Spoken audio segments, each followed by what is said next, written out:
Jatuh atas adik tu. Zepak Hamzah. Hamzah jauh sikit Hamzah. Jauh tu abang jatuh atas kepala tu. Aku takut juga bang. Kau hilang tekuk-tekuk dah tadi.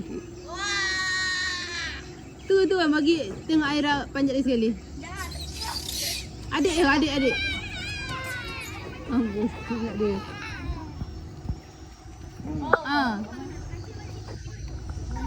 Jadi jalan dia atas pasir ni makan pasir pula. Macam abang dia makan pasir. Dia nak bung. Masuk dalam mata, masuk dalam muka. Jatuh atas adik tu.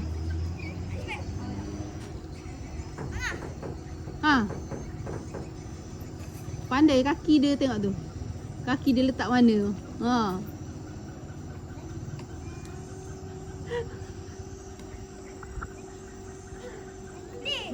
Tengok kali Hamzah macam mana. Lambat. Didi. Dah ada.